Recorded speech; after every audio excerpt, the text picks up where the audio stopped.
Right. Well, Hillary Clinton interfered through the Steele dossier. Exactly. Because he reached out for Russian officials, also Ukrainian officials. That's also foreign interference. He ignored that. So after you counted up his 10 is not in my purview, right. What you end up with is, you can, by process of elimination, figure out his purview. He eliminated everything but one thing, frame Trump, which Weissman was an expert on. He was, obviously, he's very good at it. As he has other human beings whose rights have been lost. And think about the liberal press that is really frightening. Mm-hmm. There used to be a defender of people's rights when it didn't matter if you were even a good guy or a bad guy, or a Republican or a Democrat, or during McCarthyism. This is as bad or worse. Actually, this may be worse than McCarthyism, because there are more people involved than just Joe McCarthy. Mm-hmm. Donald Trump has been subjected to a completely new and authoritarian set of rules. And they can't even wake up and see it. I mean, the minute I saw the word exonerate in the report with Jay Sekulow, I can't tell you what I said. The language was not language I can repeat on television about them. Because to any prosecutor ever write the word exonerate, you and I both tells know me they've given away all ethics, right, all common sense, and any dedication to 2,000 years of law, which is you can't prove a negative. Right. Well, you either indict or you keep your mouth shut. You either indict. That's a new rule for Trump. Well, right, and they turn Lady Justice upside down. You know, whether it's Brett Kavanaugh or anyone else. But you're right on the point. And I pull the scope of the Mueller investigation. Any links of coordination between the Russian government and individuals associated with the campaign, and any matters that may arise directly from the investigation. Right. Since the Steele dossier was built based upon Hillary Clinton's paying through Perkins Coie, and then to Fusion GPS, and then to Christopher Steele, who supposedly went to the Russians, he had an obligation to investigate this Steele dossier. It's all there. There's either two explanations. He never read what his mandate was, or he didn't know what his mandate was. They knew the mandate, because I'm not sure he did. I don't know how much you know. He was nothing but a front, Mr. Mayor. He was the shill. He was the beard. They picked him because he couldn't understand it. Okay, I mean, when you look at him, and I don't want to overstate this, but doesn't a responsible person come to the conclusion he shouldn't be in charge of something serious? Okay, it is sad. It is sad. Except that the person who's sad is for us, the president, not him. Yeah. He shouldn't have been there. Right. He should at least have enough self-control to realize, I can't do this anymore. But how about the characters around him? Right.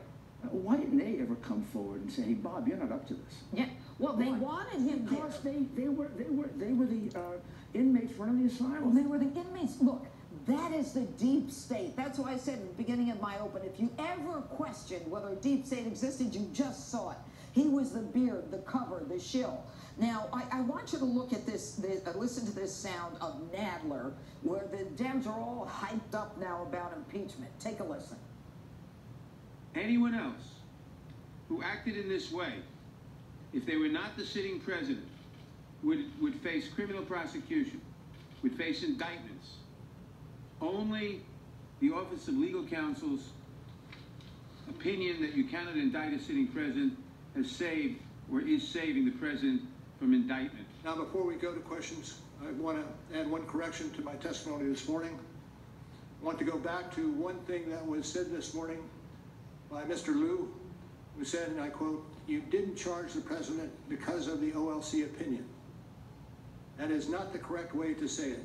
As we say in the report, and as I said at the opening, we did not reach a determination as to whether the president committed a crime. So, what Mueller said was OLC had nothing to do with it. And after Mueller said that, Nadler is another corrupt deep stater who, I don't know what his goal is other than take Donald Trump down. He comes out and says anyone else would have been indicted. The OLC prevented them from indicting him. He lied. Directly, clearly, without any doubt, he completely lied.